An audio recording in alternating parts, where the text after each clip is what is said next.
Hey everyone, welcome back to the second episode of the Sunny Go One Piece podcast and part 2 of 2 of the introductory episodes. So on this episode, we're going to discuss a few of the drawbacks to One Piece or some of the criticisms that are always thrown out about it. Also, how best to view One Piece, as well as the structure of this particular podcast going forward. So let's just dive right in. So drawbacks. There are a couple. While I'm a huge fan of the series, like a huge fan, I am not blind to its drawbacks and sort of shortfalls as well.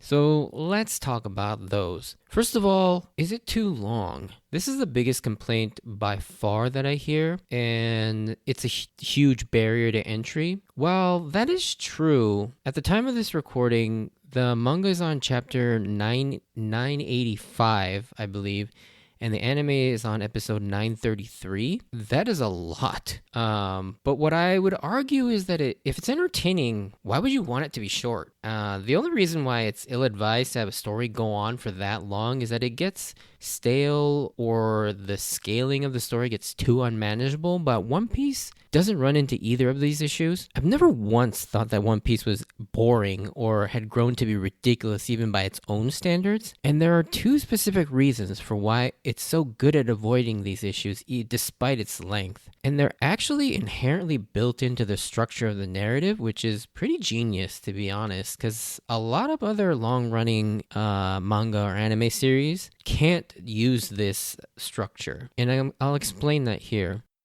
It never becomes stale or boring because the story of One Piece is about Luffy and his crew traveling the world island to island. So this allows Oda to create all sorts of new places and locations in addition to the vast variety of characters that he can introduce, which you all fall in love with. And boy, does he go balls to the walls with his creativity when creating new islands and characters. And that also goes with the powers and abilities he introduces for the characters as well. In many other series, American or Japanese, with maybe the exception of Hunter x Hunter, the superpowers are all so similar and basic. But One Piece has some of the most unique powers I've ever seen via the devil fruits that are introduced in the series. I can't tell you how many times I've read One Piece and thought to myself, that is the weirdest thing or unique set of powers I've ever seen in my life. Even your standard cliche powers are used or portrayed in crazy unique ways. I mean, just take our main protagonist Luffy for example. His powers are to stretch and bounce like rubber. That's pretty self-explanatory. And this isn't a new concept by any means. I mean, for the longest time we've had the leader of Marvel's first family all the way back in the 60s, Mr. Fantastic from the Fantastic Four, or DC's own Plastic Man or Elongated Man, both with essentially the same powers, but they've always been some of the most boring powers to me because of how basic it's portrayed. But Luffy uses the exact same powers to amazing effect. The sheer unexpected and creative ways Luffy uses his power for attack, defense, comedy, and even to convey characters, quite frankly, unreal. And it's like a stark contrast to, say, Mr. Fantastic, who's, to me personally, and, I don't want to offend any fan of Mr. Fantastic, but Mr. Fantastic's powers have always been kind of boring to me. He's a cool character, but his powers are just boring as hell. And this insane quality is applied to almost every single devil fruit ability we see in the series. In some cases, the powers themselves are ridiculous and creative. Just to give you a small taste without really spoiling anything, there's a character in this story with a fruit called the Wash fruit, which is the ability to wash and clean things or people, which on the surface you're probably thinking, that's the stupidest ability I've ever heard, and what the hell is that supposed to do? But this power is used by one of the higher ranking military officers and is considered a strong combatant and leader. So you see what I mean in just absolute crazy? I don't want to go too much more into detail about this character, but just kind of like wrap your head around this wash fruit is just absolutely absurd, but it works. While creativity is definitely Oda's strong suit, I do have to mention one place where he really lacks in that department, and it comes to the character designs of his female characters. It's like he only has two types of female characters, like these super thin, gorgeous women, or really big, tanky, unattractive women. Much later on in the series, many of the female characters are relegated to background support or even just plot devices, which is unfortunate. Again, this doesn't become too much of an issue until later later on in the series, as well as the fan service gets a little too out of hand for me. Like, don't get me wrong, I like seeing half-naked beautiful women as much as the next guy, but I also like having strong characters that aren't there just for eye candy, which kind of sucks, especially since a lot of them didn't start that way at the beginning of the series. And, this is a small downside, but it has bothered me personally ever since about the halfway point of the series. But I feel this is more subjective than other downsides. Some people really like that kind of stuff and it doesn't bother them at all. But to me, it's always kind of bothered me. But this doesn't really become an issue until like you're well into like the 500s, episodes 500 or so.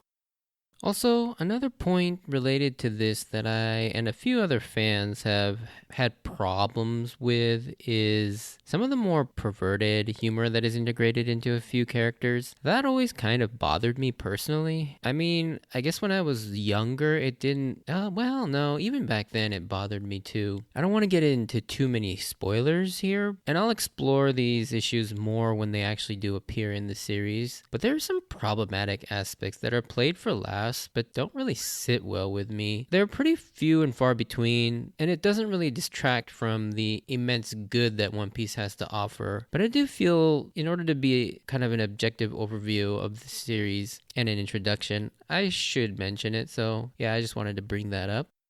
The other contributing factor to the story never becoming stale is the sheer amount of planning and foreshadowing, as well as the callbacks and genuine mystery that is present in One Piece. Because Oda seems to plant seeds for many plot threads and character stories in seemingly crazy ways, and the sheer length of the series is actually beneficial to it because it's so satisfying and genuinely shocking when those moments come back into play, sometimes years or decades later. I mean, it's crazy because I've followed the series pretty much in real time since I guess about episode 60 or so, and so I've had to wait years or even a decade to see some of these story beats come to fruition and payoffs.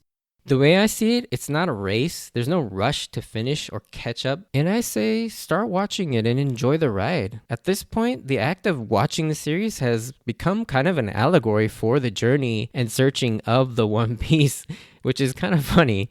It's not about finding the One Piece, but more so the journey and getting there. So give it a try, and I promise it'll be fun, and you'll be sucked into one of the most amazing stories you'll ever experience in your life. I guarantee it. Now, I also want to mention another downside, and the other reason I often see and hear from people of why they're turned off from the series is the animations or the art style. This is a slightly more valid complaint to a certain extent, but only in regards to the anime adaptation specifically. The manga itself is drawn and paced amazingly. It can appear a bit unconventional and weird by normal anime standards, but the paneling, art style, character, and location designs, and the conveying of motion and impact is all top notch in the manga. However, the anime does cut a lot of corners in regards to all this, unfortunately. It relies on many static shots, like flat animation, and often just terrible artwork. Oftentimes, it'll have abysmal detail, out of proportion character models, and many times just lazy or absent sense of momentum when it comes to motion or impact, especially during some of the lesser combat scenes. And obviously, this is for, cost saving and time, because this is a weekly series and they have to pump these out pretty quickly. So when you see clips of One Piece and you're coming from other animes, it's striking how weird it can look and sometimes how bad it is. And that's not to say it's bad or not worth watching, because it's far from unwatchable. And I would say more often than not, the anime does an adequate to good job when it really counts. And in some of the more impactful moments, they really do shell out the time and money for those, and those moments look incredible, or they are done really well. But it's just some of the in-between animations. They like to draw out some of the moments, and the pacing just gets terrible, especially about, episodes 500 or 600 in. So, how should you view One Piece? Manga versus anime? That's always a big question. And surprisingly, it's a complex question to answer. First off, I am and always have been a manga fan. I own all the volumes of One Piece, as well as a collection of almost 900 manga comic books in general.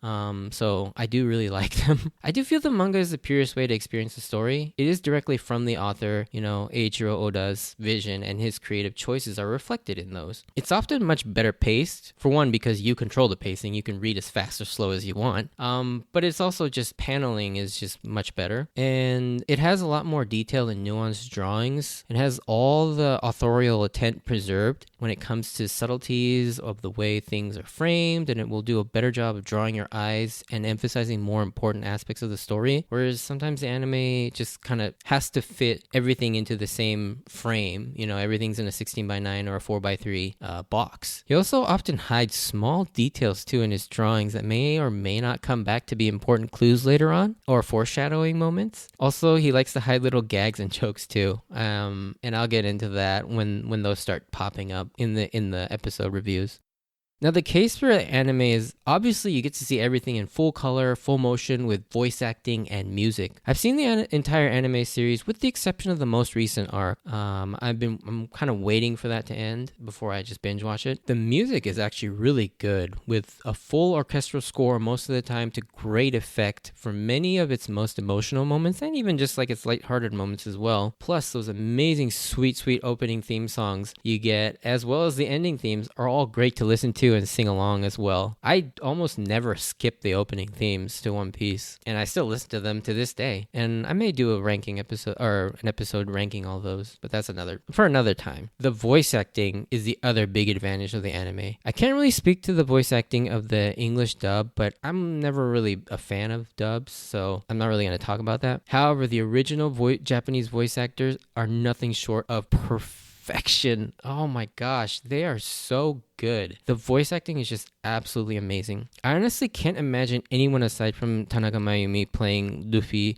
or any of the characters for that matter, especially the main Straw Hat crew members. I think this factor alone is worth watching the anime.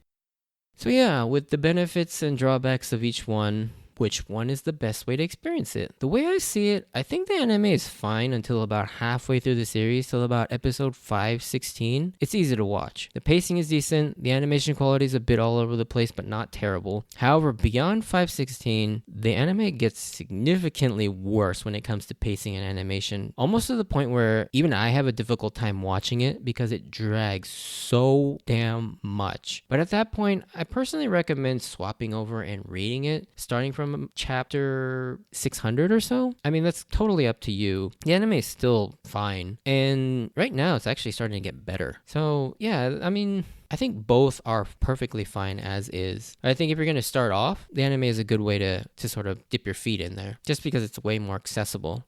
And speaking of accessibility, so where can you find One Piece? So right now, the anime can be found on Netflix all the way up to episode 130, which is the end of the Alabasta arc. It can also be found on Hulu all the way up to episode 750, which is the end of the Dressrosa arc. And then if you go to Crunchyroll or the Funimation website, these are both simulcasts. So they have up to the most current episodes that are actually aired in Japan, and they get released like a couple hours after they air, which is insane to me. Because back when I was a kid, finding and downloading episodes of One Piece was the hardest freaking thing to do. Yeah, it's pretty funny how easy it is to watch One Piece now. As far as reading the manga, you can go to the Viz site, which is the publisher in America that distributes One Piece, or you can go to the Shueisha website, which is the publisher in Japan that releases One Piece, and I think both of them actually have the English translations up on each of their sites. I'm not sure, you may have to purchase a subscription to be able to read the entire series, but they have like the first few and the newest few chapters for free. Or you can go to your local retailers and buy the actual volumes. Those usually cost around like I think $10 to $12 a piece, depending on where you get them. So yeah, how's the podcast going to be formatted? So what can you look forward to going forward with this podcast? I'm hoping to reflect on the series 3 anime episodes worth of material at a time, but I will be looking at both the anime and manga as well as looking at differences between the two and analyze things with the benefit of hindsight without spoiling anything. But I will keep the first part of each episode spoiler free so the people who are watching it for the first time can still listen along as they watch and devote a smaller portion of each episode at the end to discussions surrounding things regarding anything with spoilers. Along the way, I'll throw in some random episodes where it's ranking lists or the movie reviews, special topics. At least that's where I'm hoping to take this podcast. Who knows? I know there are a lot of podcasts out there in the world, but I really appreciate you taking the time out to listen to mine. Whether you're a diehard lifelong fan like me or someone brand new to the world of One Piece, I welcome you and hope you enjoy this podcast. So hopefully I'll see you on the next episode where we actually dive into episodes 1 through 3. Bye.